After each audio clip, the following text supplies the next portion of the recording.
going to run through brand expand really quick here. So this is a short demo, interactive demo. We have a long interactive demo, and we'll have a QR code at the end if you want to jump on a call with our team and go over this in more detail. But essentially, you would import your product, verify product details in the software. This is all done through, we use a tool to scrape all the data. It's not SP API or any API integration because we're omnichannel standalone solution. Once you have your product, you can do a product launch. Again, customize it, start with one promotion, work your way up. We have an evergreen feature that enables you to do discounted campaign promotions, which is great just to extend the launch at a discounted price. And then here you'll see the scheduled promos versus actual. We always try to get 100% of what we call sell-through rate.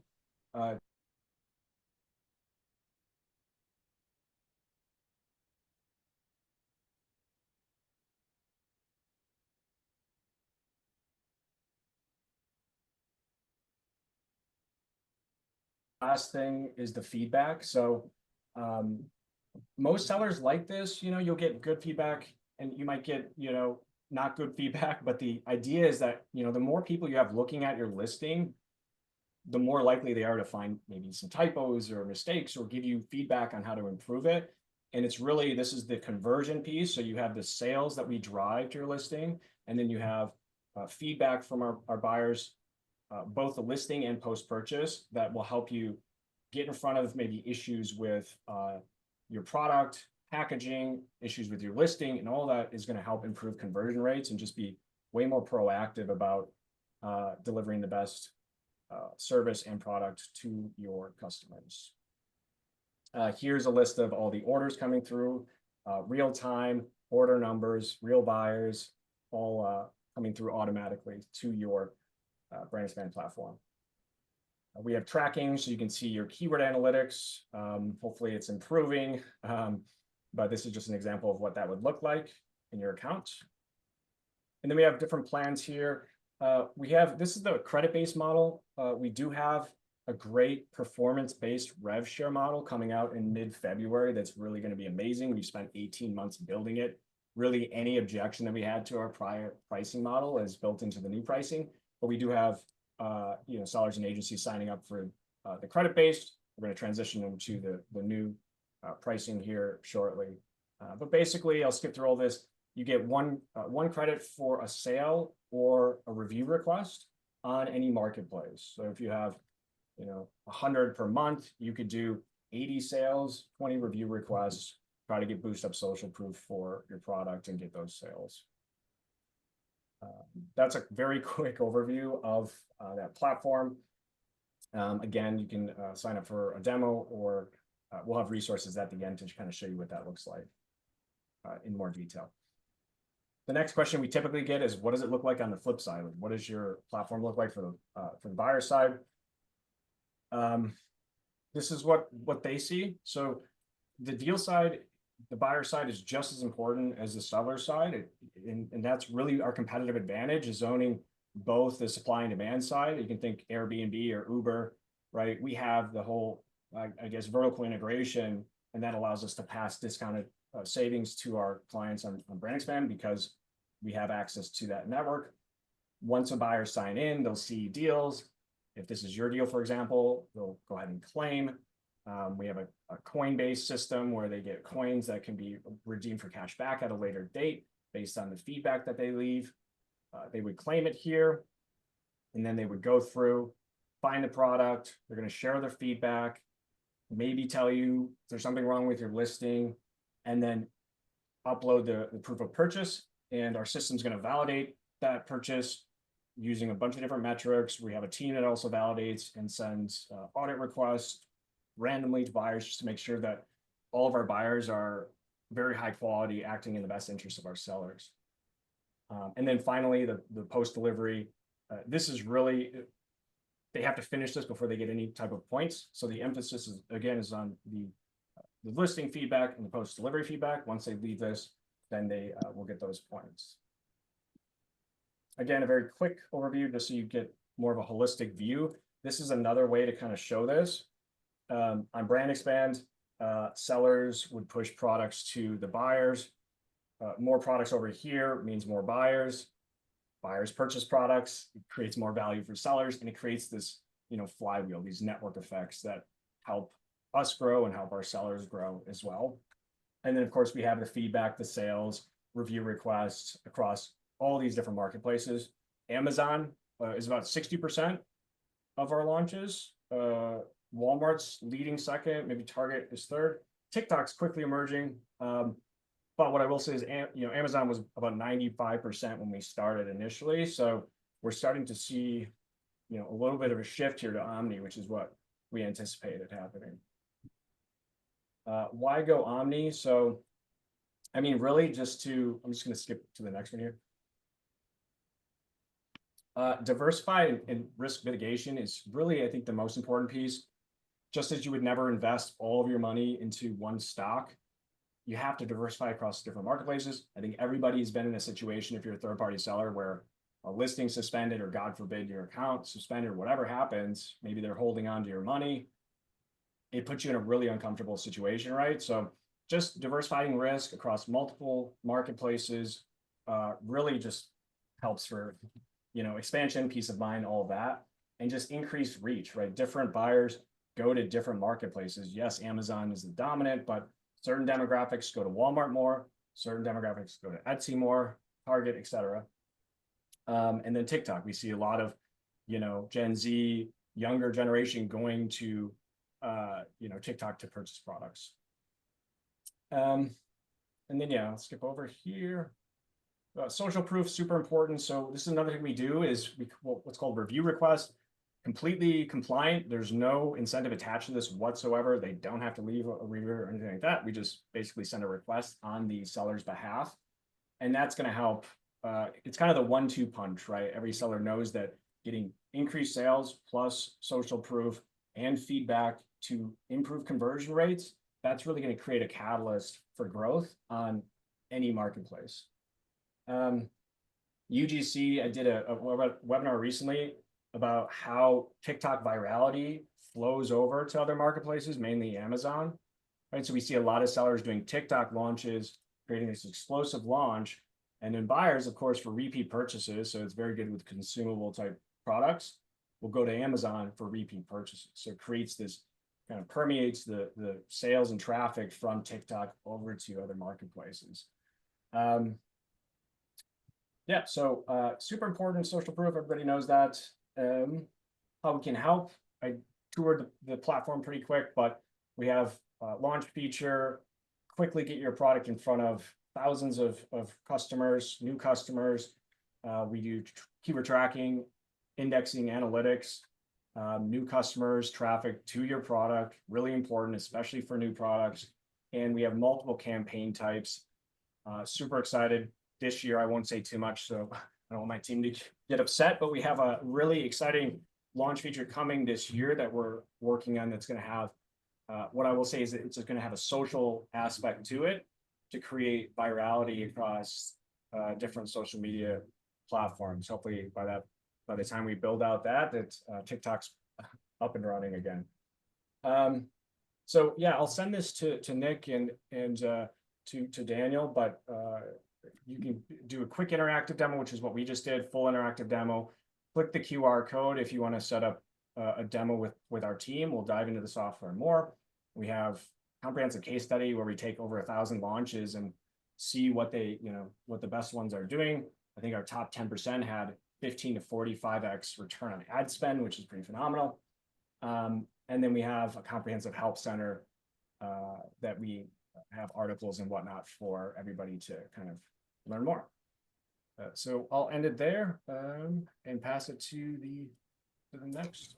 Awesome. Thank you, Seth. And if you guys are interested in Brand Expand, please reach out to Seth here. I'll pass time over to Danil here to touch on his topic. Thanks so much. Hey everyone, I'm Daniel. Running Incense, and today I'm going to be talking about Omnichannel in the perspective of how to drive traffic from TikTok to Amazon. It's been a long story of those two platforms, how they helping each other. But to be honest, given the reality that we're living right now about TikTok ban, we have no idea like whether it's going to be banned or not, or long term, not long term. So in many ways, these strategies are going to be applicable, driving the same traffic coming from Reels or Shorts. So in case that it will be happening here in the US. And good news for those who are not in the US or driving traffic. So TikTok is not, hopefully it's not going to be banned in other markets such as the UK and so on. So about myself, I'm Daniel, immigrant CEO and founder based here in New York City, trying to keep warm in the last couple of weeks. It's becoming pretty freezing. And I'm really passionate about creator commerce, social commerce, UGC, affiliate, all of these hashtags are really applicable for me, and speaking at some D2C and Amazon conferences. And what about Incense? Incense is a creator marketplace that helps e-commerce brands to get connected with UGC creators and micro influencers at full scale. And we currently serving over 2,000 brands and having 50,000 vetted creators in our network. And primarily Amazon sellers or TikTok shop sellers, they leveraging our platform to drive the traffic. And in case of Amazon, it's driving traffic to Amazon from influencer posts and then whitelisted ads such as TikTok Spark ads or whitelisted ads.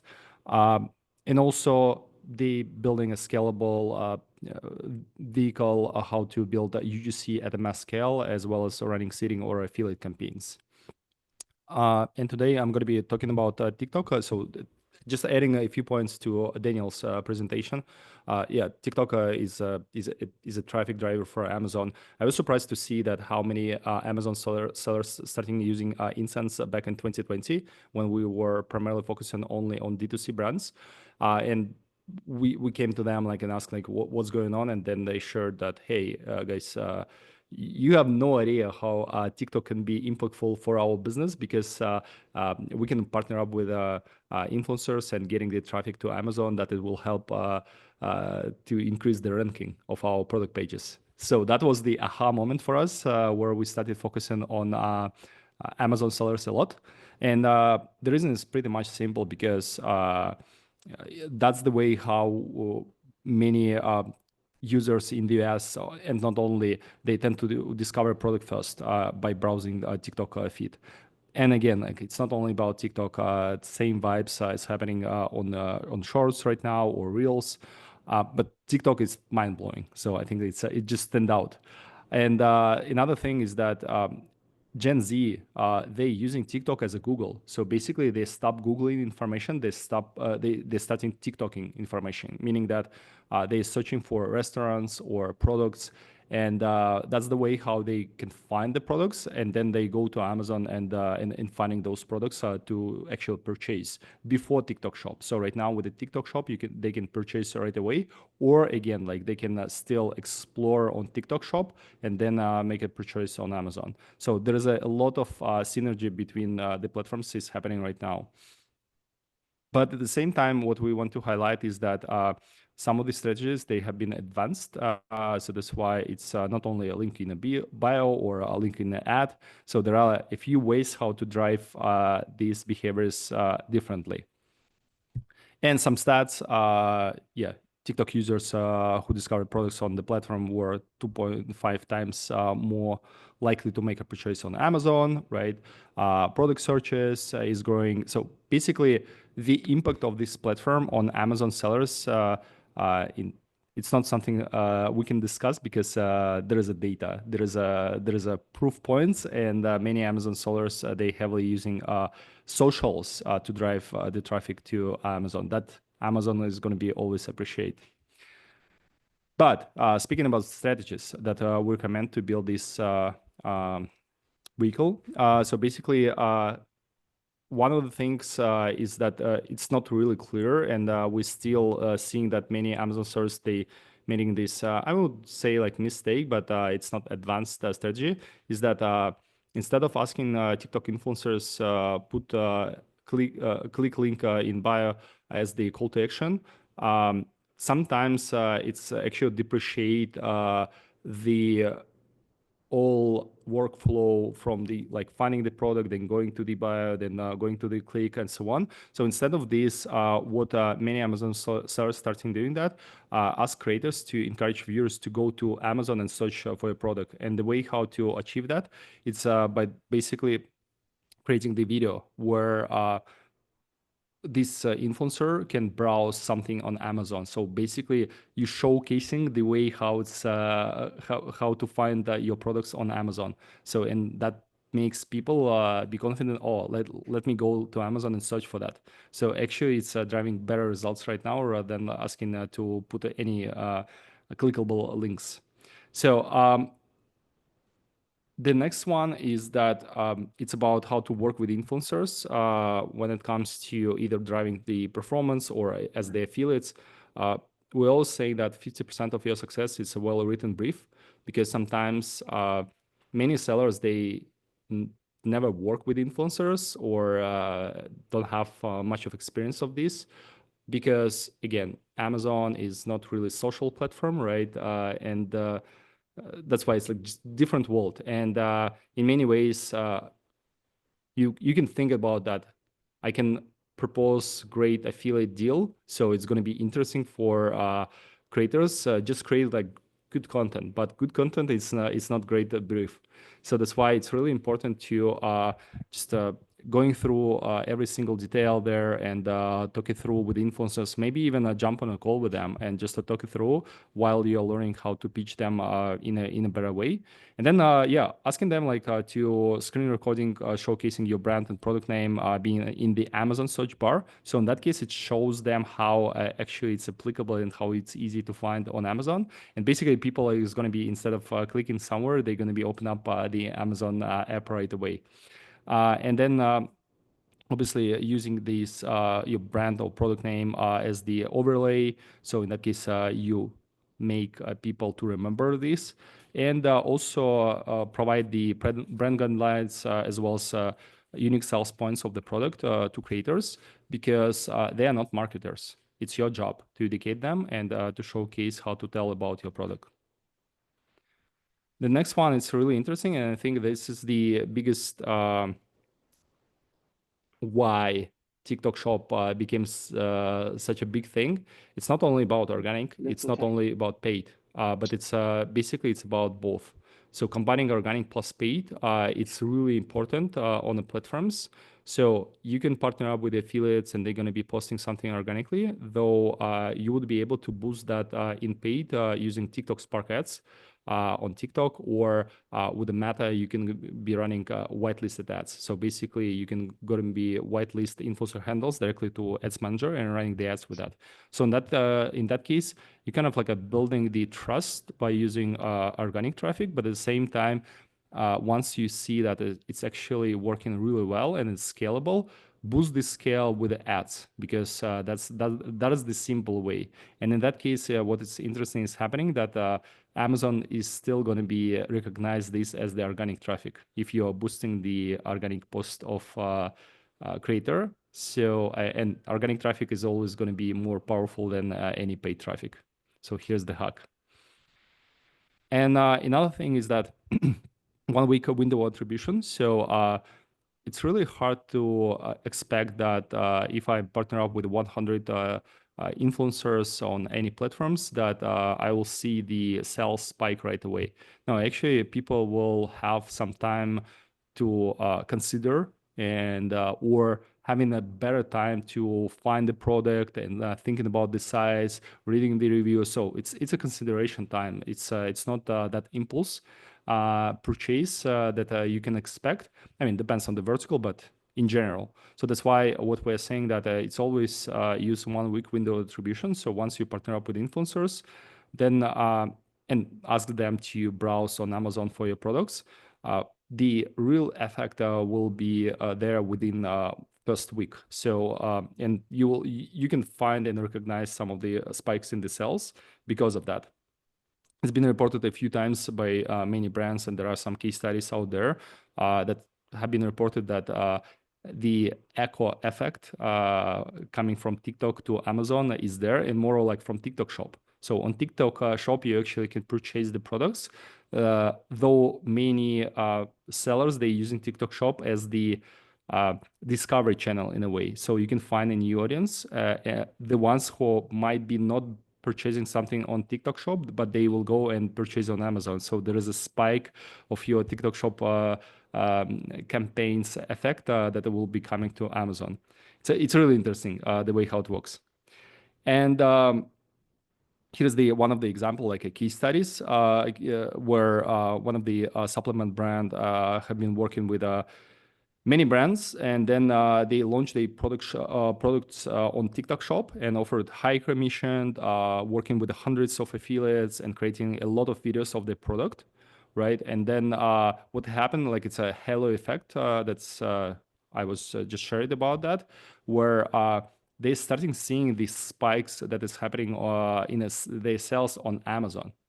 And they haven't done anything else on Amazon, or they didn't drive like any traffic on Amazon. It was just business as usual, though they sold 60,000 units of their supplement, the ones that they have been promoted on TikTok Shop. So there's a halo effect that is happening before TikTok Shop, and with the TikTok Shop right now, it's definitely fascinating to see how it's growing that fast. But that would be it from my side. And yeah, we are a creator marketplace helping e-commerce brands, both D2C and marketplace sellers with a focus on Amazon, how to get winning with any questions in creator marketing, whether it's organic or paid. So we have a special offer, which is $200 bonus with a quarterly subscription. So once you subscribe with us, we're going to be providing you with $200 to hire first couple of creators. That's going to be on us. Yeah, that would be it from my side. And thank you for my attention. Awesome. Thank you, Daniel. We appreciate your thoughts there. Next, we'll hear from Barak from Forskit on omnichannel model and why it's critical for 2025. Okay, hello everyone. I hope you can hear me clear. My name is Barak Yoga. I'm the founder of Forskit International Supply Chain. I lived in China 7 years, and last 6 years I'm based out of Miami, Florida. So I'm going to, people talk about different things in here about like how to drive traffic outside, how to sell products, but one of the important topics is actually how to source those products and how to distribute those products, right? Most of you, if you're selling on Amazon FBA, it's easy to ship it to AWD or FBA, fulfillment centers to deliver the products, and then you wait and let Amazon do everything. So when we talk about sourcing products, since we are talking about the duty and tariff changes with Trump administration, so we don't really know what can be expected sourcing from products from China and then shipping internationally. So most of our clients are start looking at different marketplaces to sell, and then that's going to also affect the impact of AGL and AWD, in my opinion. So that's one point. When it comes to selling omnichannel, most of the people they talk about here, TikTok, which has a big traffic. One of the reasons why a lot of brands or sellers, e-commerce sellers, they want to sell products on Amazon because there's a traffic. When it comes to TikTok, it's pretty much the same idea. Although we know that people coming to Amazon has a lot higher opportunity or a lot higher intention to buy products versus TikTok. When it comes to fulfillment side for the TikTok, they started boosting this promotions on TikTok. Operation team, hey, start shipping the fulfillment centers that TikTok has an agreement with across the US, and then they can do the fulfillment. However, after some time, they stopped it because they don't have the same infrastructure Amazon has it in the backend. So this caused a lot of sellers actually to cold feet from TikTok because they didn't really know where to ship the product, who can fulfill, if they didn't have a plan B to have third party 3PL warehouse. One of the most important thing, in my opinion, last year we've been talking about, the profitability as well as transit times. We have a lot of different delays in the industry, port strike, raw material problems, international shipping prices coming up and down. I think one of the key points for sellers, either they sell only on Amazon or other marketplaces, they should definitely get a 3PL. So I'm going to share my screen also to explain a little bit more. So Forsket is, give me a second, guys. Forsket is Amazon direct partner when it comes to international shipping and fulfillment with Canada, Mexico. We are talking with different Amazon marketplaces such as India and Mexico to exhibit in those small places, small markets that looking to grow. So Omnichannel is a great opportunity for companies to start making more revenue. If you only sell on Amazon FBA, we know that your revenue is probably lower because of Temu, because of Shein, because of AliExpress probably, and inflation. So a lot of brands are actually trying to go to other marketplaces like Shopify. It's hard to bring traffic there. It's expensive and hard to convert. But for some of the products like we saw, like bulky items or furniture, it's a lot easier to sell on those places versus Amazon because FBA fees are very high. When it comes to TikTok, as I mentioned, they don't have the right infrastructure, so you need to have a 3PL support. Walmart is getting a lot of attention from our customers, but we hear that demand is still not there. And also one of my favorite marketplaces, Amazon Canada and Amazon Mexico, that is basically people who shop there is still hungry. I feel North America, one of the most competitive markets in the United States. And in the United States, a lot of brands, especially aggregator space, companies, they get disappeared due to low demand, higher Amazon FBA costs right now. So a lot of brands trying to go omnichannel, even to the retail. So I highly recommend to look at, start presenting your brands in different multi-channels, omni-channels. One of the reasons is you could actually start also selling your products B2B. One of the thing is that a lot of people, they want to sell products on omni-channel e-commerce, but also you want to find maybe wholesalers or maybe retailers, which one of our big customer, they sell portable saunas that they start selling on different retailer stores after Shopify. So I think that's very important. I definitely want to also touch point, Australia. And when you look at omnichannel, global expansion, Japan and India they are trying to acquire new sellers. What I see in mostly this year, we are talking to our customers. Amazon Mexico is expecting to grow a lot. I don't know if you guys heard about it, but Mexico export to United States first time exceeded export of China in 2024 December. That's a huge number.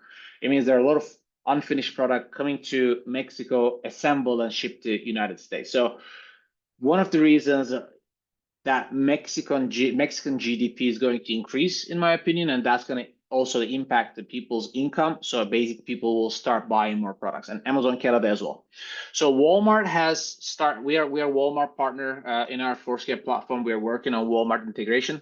And one thing that I like about Walmart, they have, a lot of stores plus 12,000, I believe, in the US, across almost 14,000 that you can, if you start selling on Walmart.com successfully, you can be invited to Walmart shelves, which people can order product in the same day shelf, like curbside pickup, which is a huge opportunity. And then if you're selling globally on Walmart, if you enter Walmart shelves, the retails, then you can actually expand to other marketplaces also, and both retail, both online and offline.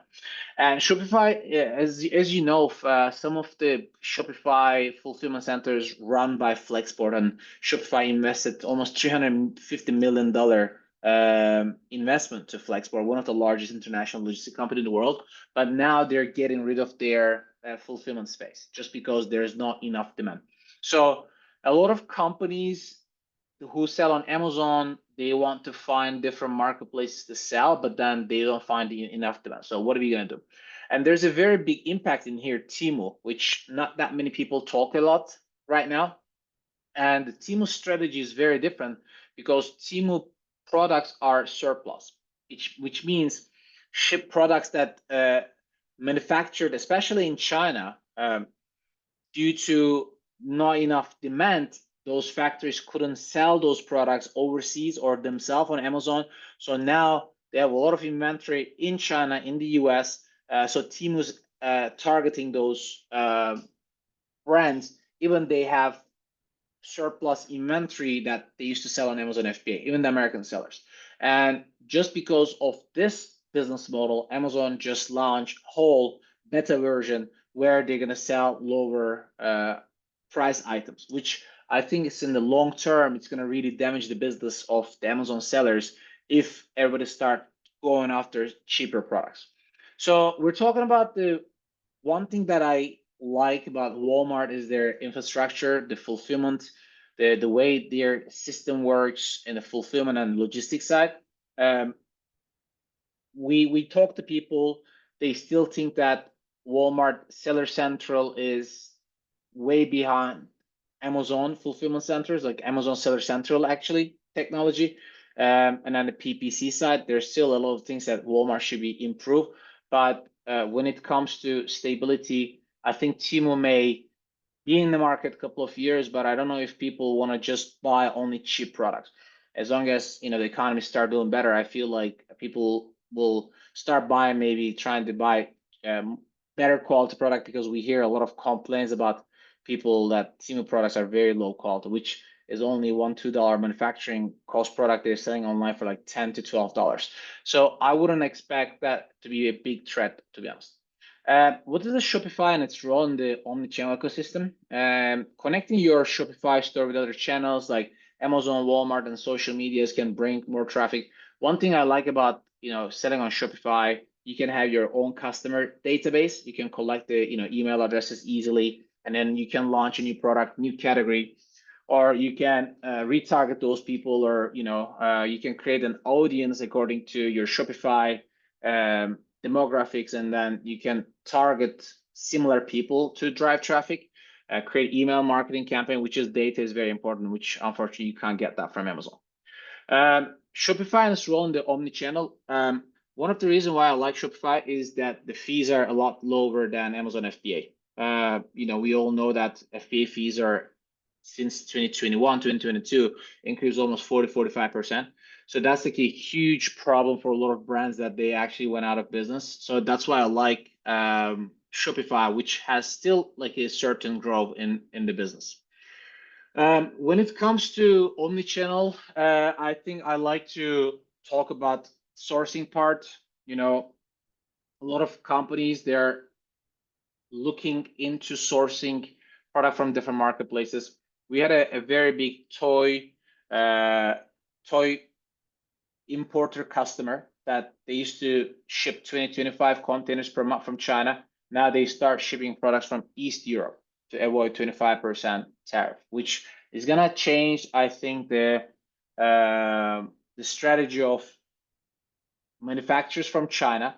Since they will have less demand, they might start go and sell in different marketplaces, such as they already sell products on TikTok, or they're gonna enter more Walmart. So we all know that the FBA third-party sellers on Amazon.com is almost 65% are from China, and Walmart.com right now is almost reach out to 30%. So that's like a huge thing, that it means that sellers from China, they're entering different marketplaces. So that's why creating your own audience and not competing only on the price, but creating a brand, very important, which is part of how to represent yourself in different marketplaces, even B2B, even retailers. So this way you can actually one day sell your business even more valuable, in my opinion. The omni-channel customer experience, we know about the marketing side, but when it comes to sourcing and shipment, obviously you need to look at your cost, you need to look at your fulfillment cost, you need to understand your inventory management, which in my opinion, one of the key points in 2025, because interest rates are still very high, and you should be understanding your lending cost, your marketing cost. And if you depending on only one channel, as other people like mentioned, it will be very hard to survive in the business. So I think the name of this podcast is like webinar is very interesting. Omnichannel 2025 or go home. So I think that's what's going to be. Thank you.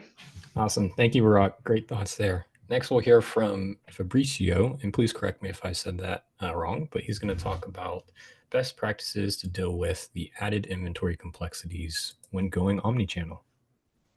You said it right. No worries. Thanks for checking. And thanks, Barak, for the intro about inventory, because I agree with you 100%. Inventory is the biggest and hardest problem in modern commerce. And with the omni-channel trend, it's going to be even more important moving forward. So that's what I want to talk about today. So we're Fleabr. It's an inventory planning for modern commerce as we position here. I don't want to talk too much about Fleabr. We have the website to go, fleabr.com. If you want to go to G2 to see what our customers are saying, just feel free to do that. But I don't want to take too much of your time talking about Fleabr itself. I want to talk about the theme, which is the best practices to deal with the added inventory complexities when going omnichannel.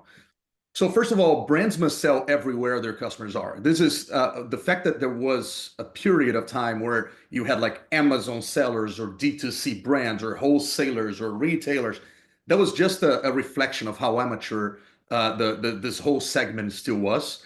It's a new industry. This new industry of e-commerce joined the retail. And there was a space for specific channels, but now moving forward, there will be less and less space for that. Each channel has their own role in this whole process. So Amazon and marketplaces, they're great because they give you the customers. So it's a great launch pad to test products. But the fact that they give you the customers to you is the same, that generates problems because they also give the same customers to your competitors. So it's really easy to compete. So you have to build brands, and to build brands, you have to go to your own website on Shopify, for example, but that doesn't give you volume. So to get volume, you have to go wholesale. So, you know, that chain goes on, and each channel has their own role in the whole scheme of things. So the idea is that you have to be multi-channel and omni-channel most of all.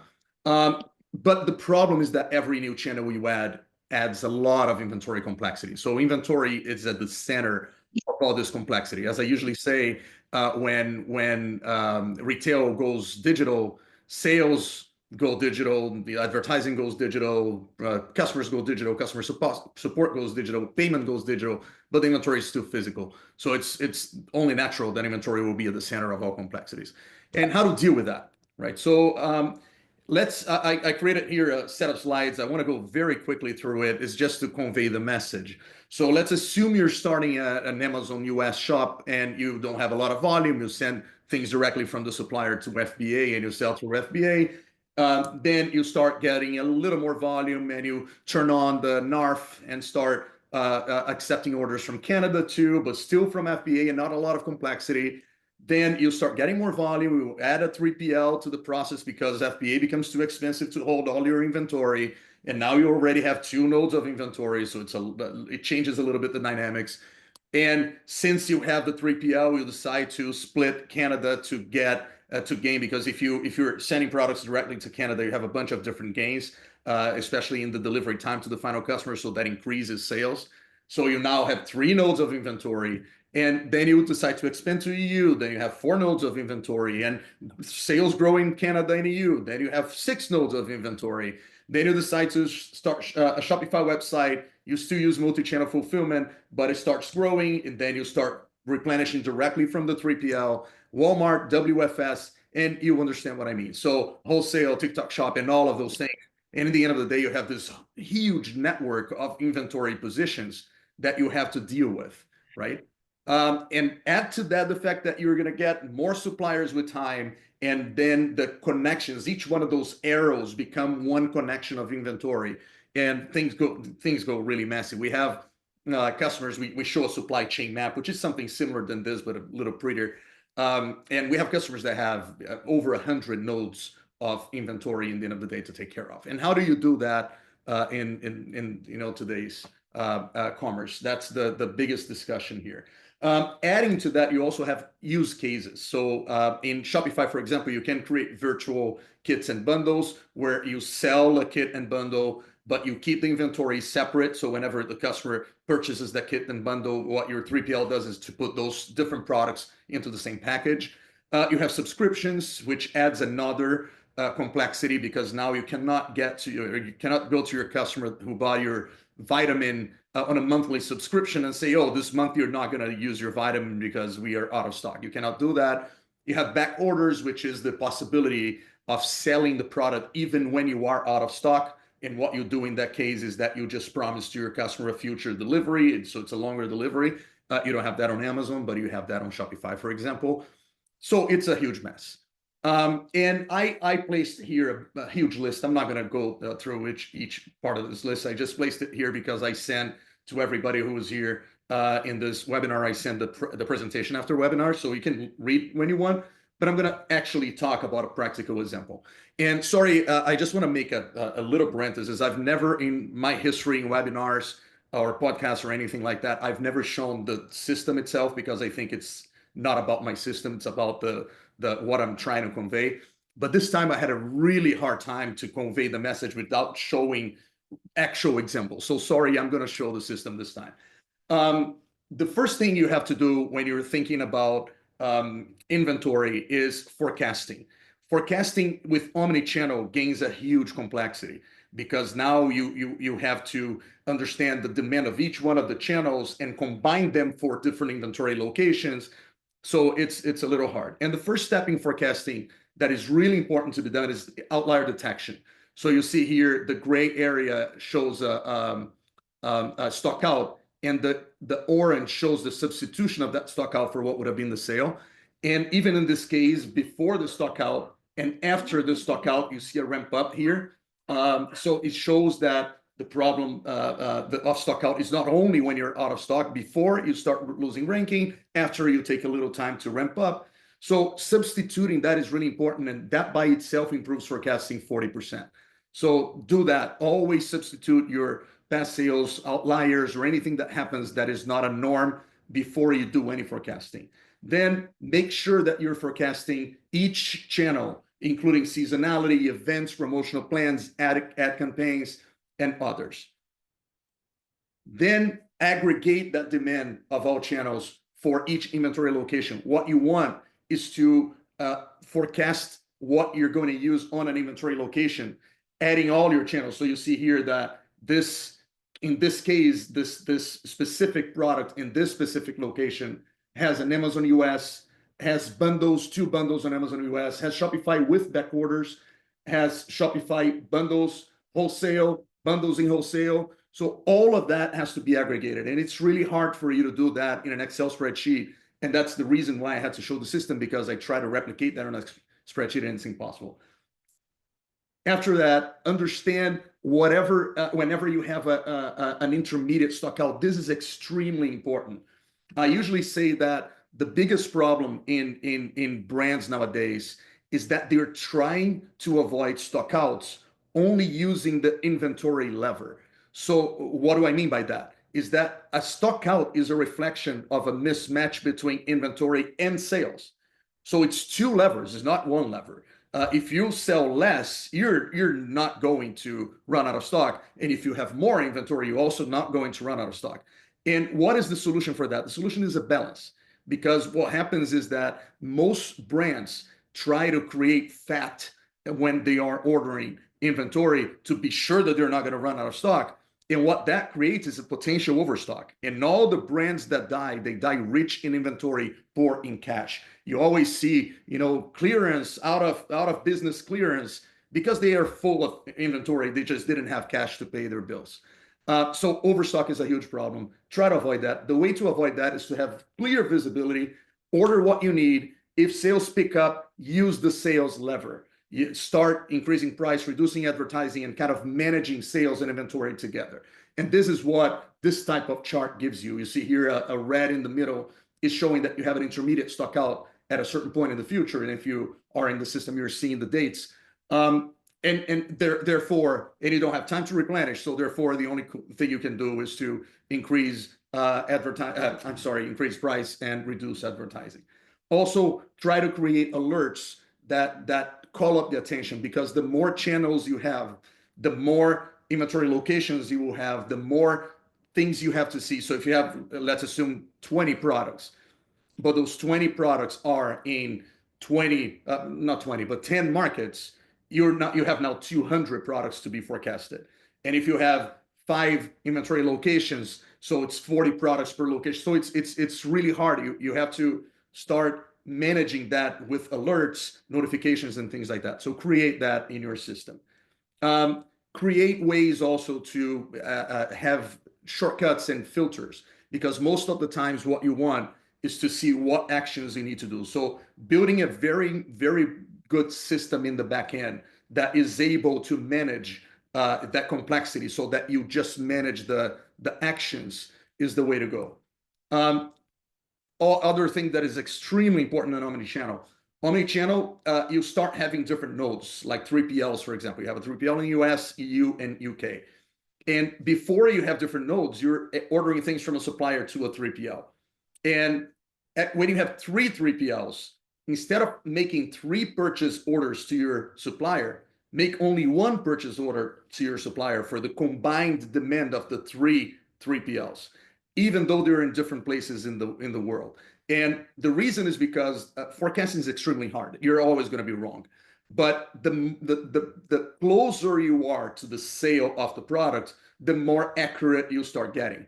So if you can make a first decision, which is let's order 1,000 products to the 3 3PLs, and 30 to 60 days later, after production is finished, you'll make the decision of how you're going to split those 1,000 units based on the new analysis of the demand at that time. That improves a lot the efficiency and makes it possible for you to be a lot more proactive in this process. And that's it. I wanted to be very brief. It's a lot to talk. I could talk about that for 2 days. But if you want to contact me anytime, fm@fleabr.com. You can get a one-on-one inventory deep dive with myself with this link. It's going to be on the presentation you all are going to receive after this webinar. And to see a demo, just go to the fleabr.com and click on book a demo, and you're going to see a demo there. Okay. Thank you very much. Thanks, Daniel, for having me here today. Awesome. Thank you as well. And yeah, inventory is not as simple as it may sound. Thank you for those thoughts there. And next, we'll be hearing from our last speaker, John Thomas from the Donut. He's going to talk about discovering how newsletters provide a cost-effective way to reach your target audience. All right. Hello, everybody. This has been really insightful. It's always nice to be in a room full of marketers. I've got another meeting that's coming up here, guys, so I'm going to breeze through this. If you guys have any questions about how to find a good newsletter partner, happy to be a resource for you. I'm John Thomas. I'm the go-to-market engineer for Donut Press Media. Promise this is going to be the most exciting presentation on newsletter marketing you've seen all day. So, having worked in the media buying space, having worked with clients, I'm familiar with the common refrain of what's next, right? Maybe you crack the code on Meta or Google, you're generating a 2 or 3x ROAS, and that becomes the status quo, and the client is, basically used to that and says, what is next? So from a newsletter standpoint, I think in 2024, roughly there were 840 newsletters that were started up. This is an exploding space. I'm not going to read through all this, but you guys feel free to browse through it. Essentially, compound annual growth rate in newsletters is 17%. It's an exploding marketplace. Just the nature of the media landscape is diversification and niching and narrowing down to specific interests. So everything from, just daily news to specific niche interests like pickleball or tennis or guns or whatever the specific interest is, there's a massive audience there, and they're gravitating to those newsletters. So let's get into the benefits of newsletter marketing here. So direct access to an engaged audience. So one of the challenges of social media marketing is audience fatigue, right? You go on Instagram or Facebook and you're going through your feed and you're getting hit with more and more ads. The benefit of newsletters is that people are going there specifically for curated content that pertains specifically to their interests. And in that, you're going to have typically much higher open rates for that content. So people are actually looking for that content. They're setting aside 5-10 minutes a day just for that content.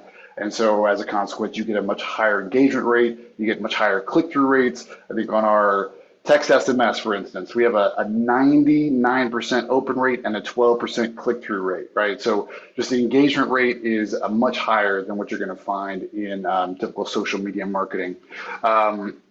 Because of the competitive nature of the landscape, I'm just kind of curious, if you guys want to do a show of hands, was anybody here marketing pre-Cambridge Analytica scandal? Anybody? I don't know if you guys were doing that, but those were the glory days of marketing. I mean, you could basically do anything you wanted to on social media marketing, and you could crank out millions of dollars. Post Cambridge Analytica, privacy concerns, there's a lot of challenges with getting to audiences. Specific targeting isn't as available as it was. And so the benefit of newsletter marketing is that you can get to those audiences without the same sort of algorithmic challenges and that you're going to run into with social media marketing. Let's see here. So highly targeted marketing. So again, segmentation is everything with, again, from experience, I know that when you're trying to teach the algorithm which audience you're looking for, you can be as segmented as you want, and you're still going to burn through top of funnel spending to try and narrow down and teach the algorithm what you're looking for. That is not the case with social media marketing. If you have a client that sells gun parts or gun or vests or CBD or maybe sexual wellness, like that's a really good example of one that's very challenging to market on social media. That's not the same challenge you're going to run to with newsletters. So segmentation is an incredibly powerful tool that's available in newsletter marketing that you're not going to be able to have in typical social media campaigns. Brand loyalty. So I don't think it's a controversial statement to say that people are pretty, loathsome of the Meta brand. It probably doesn't hold true for TikTok as much, although TikTok has its own sort of controversial positions.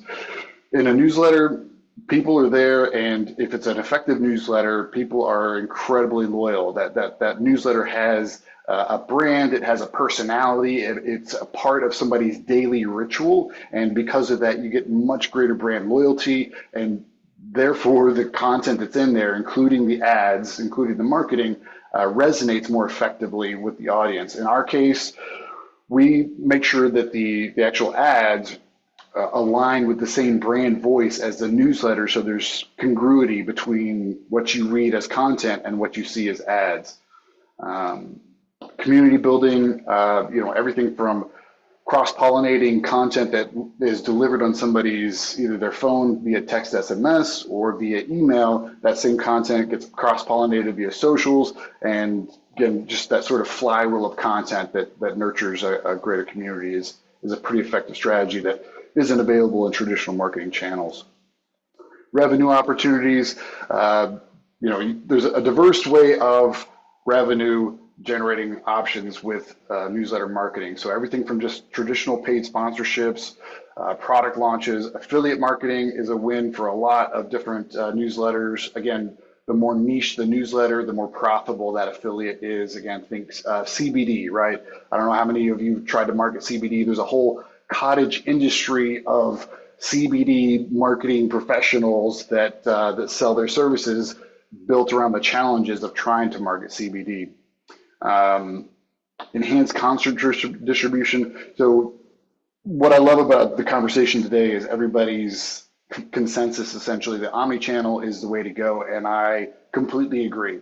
It's one of the positions that we take when we're talking to brands or services, is this idea of, if you want to reach people at the top of funnel through a trusted channel like a newsletter, then take those visitors, whether they're clicks, impressions that are leaving the newsletter and going to a landing page, and then remarketing those landing page visitors through TikTok, Snapchat, Facebook, wherever.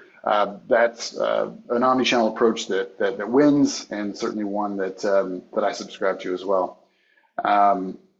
Again, long-term relationship building, as opposed to the sort of transactional nature that you're going to see on most social media channels. Again, people are going every day ritualistically to a newsletter. They make that a part of their day. And because of that, you're building an actual relationship with those users, those readers, and that sort of know, like, and trust angle is a natural consequence of that. And so because of that, you get people coming back to that. And so when you think about long-term marketing campaigns, I think everybody here would agree there's not a sort of one and done approach. You want to nurture that new customer down the funnel, and the best way to do that is through a source that they know, like, and trust. Loyalty reward programs is another one that's a unique angle here. I think everybody here is probably tapping into that in some level through their own channels, but that's something that within newsletters is especially effective when you think about like contests.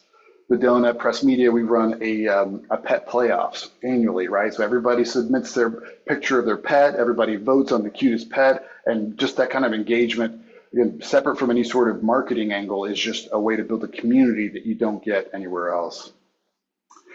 Predictable performance kind of speaks to just the ritualistic nature of people checking their phones every single day, their sort of toilet ritual, and catching up on the news of the day or the content of the day. And by that sort of predictable nature of that ritual, you're able to present those people with the same sort of marketing solutions, or sorry, the product or services solutions that you're partnered to deliver. So not all newsletters are created equal. I'll say that there are a lot of newsletters out there. You reach out to them and they're going to be happy to take your money and they're going to be happy to run your ad, and there's not as much long-term thinking. From our standpoint, one of the unique differentiators about the Donut Press Media is we were built by sales and marketing professionals. So the content obviously is king, but separate from that, we're cognizant of the fact that a long-term relationship is going to be fruitful for everybody involved. And so we put a lot of strategic thinking into, okay, so what angle is going to perform the best? We take that data and then we iterate, just like regular marketing professionals, right? What a concept. But as obvious as it sounds, it is not the standard. So when you're looking at a newsletter partner, again, if it's CBD or if it's sexual wellness or some sort of challenging market that's difficult to address, when you're looking at a newsletter that has an audience that matches your ICP, that is not the be all end all. You definitely want to dig into the actual process that the newsletter is going to take you through to ensure success.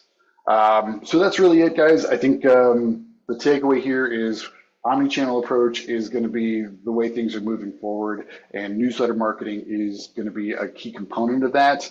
I think if you aren't tapping into that, do a little bit of digging, find the right newsletter for your ICP, and I think you'll find a world of possibilities there. So thanks very much for your time, guys. I apologize, I've got to hop off onto another meeting, but I appreciate this. Daniel, thank you so much. Thank you, Preventus. You guys are amazing. Awesome. Thank you, John. Sorry. Okay, great. Well, that concludes all of our panelists today. And again, thank you everyone for preparing your topics and sharing your insights. Very thoughtful all around. So right now I'm going to open up for a Q&A here. I do have a few questions. So you guys feel free to hop in and provide an answer if you feel to have one. So the first one that we have here is, how do flat fee plus commission models impact the effectiveness of collaborators with influencers? And this is specifically on TikTok affiliates. Incense, would you like to take that one there?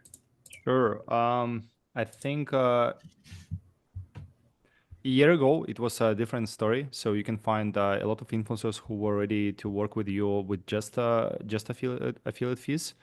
Though it's not the case right now, and this has been starting changing in the past 6-7 months, where the balance between demand and supply is crazy right now. So there are too many brands who are willing to working with the affiliates, and there are not that many great affiliates. So what we found that the best ones want to work with some flat fee, and it could be, let's say, $50. It could be $100 for a couple of videos. But they prefer to work with something like that, and then maybe having a less affiliate fee commission. But then once they learn that they can actually make money out of your products, then you can renegotiate with them and stop paying them flat fees and increasing the affiliate fees. So they are down for that. So I would say that's the best way how to approach and finding the best creators, especially when you're doing cold start on a platform. Because on a cold start, they have no idea whether it's going to be successful or not. If you have a big brand and you are a well-known brand that just happening to the platform, so in that case, yes, you can obviously start with just affiliate fees. Awesome. No, great insights there. Yeah. I know on our side, we've been looking at starting and testing against, let's just do a flat fee. And then also let's do a commission to people who've already produced GMV. Yeah. So it sounds like, starting with the flat fee is going to, get the first, foot in the door. Let's get some content pushing. And then if things are working, getting them some commission. Awesome. Cool. I do have a question around the more on inventory side. So Forskit or Falber, feel free to hop in on this one. But this one here is, when is it better to use Amazon's multi-channel fulfillment and when is it better to use a 3PL? I think this would be fit best for Fabricio here. Yeah, so that's the MCF is a great program, but it's very expensive and it has some limitations in how you can send out the products. So it's a great launch pad basically. If you're launching a new channel, you don't want to add the complexity. You don't have a 3PL. Use the MCF. But if you have a 3PL that can serve you, it's always better. It's going to be cheaper. And in inventory, there's also another point is that the further you are from the sale channel, the more efficient you are. So in the best world would be just have inventory at your supplier and ship directly to your to the customers, which is what Temu started doing, and Shein does also. But because there's inefficiencies, we create nodes. So if you have a 3PL, use a 3PL. If you don't have the 3PL, use MCF to launch the channel, and as soon as it picks up, then you can go through a 3PL. Awesome. Great. Really appreciate those inventory insights. Okay. So we have another one on the inventory side here. So this one is, sorry about that. That one my list just went here. 1 second.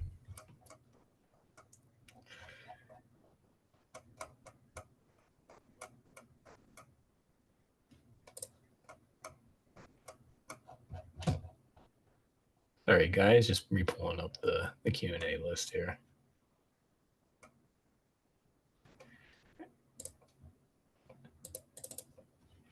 Okay, so I think this one's more for you, Barak. This one here is going to be, what are the most common challenges businesses face when integrating operations across Amazon and Walmart, and how can they be resolved effectively? I don't see Barak here anymore. Oh, it looks like Barak hopped off here.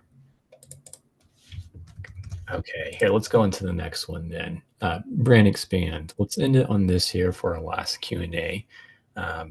This one is, what new and exciting features do you guys have in the pipeline? Yeah, so we have the new pricing that went over earlier on.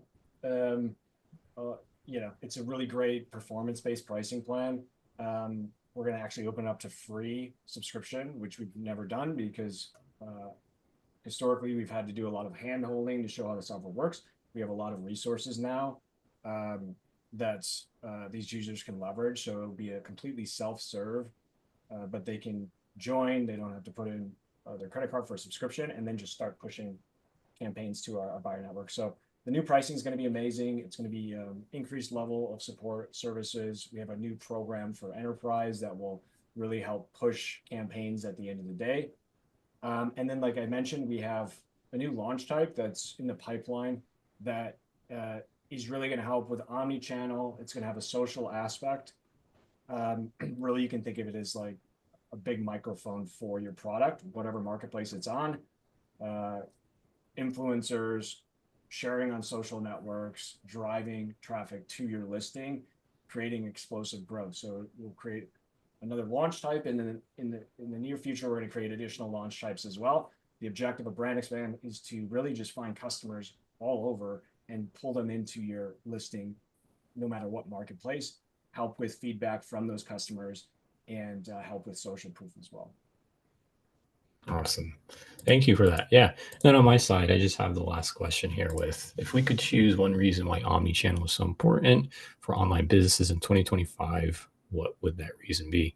I think the overlying message today from all speakers here is that taking the omnichannel approach and diversifying is really going to set you up for success.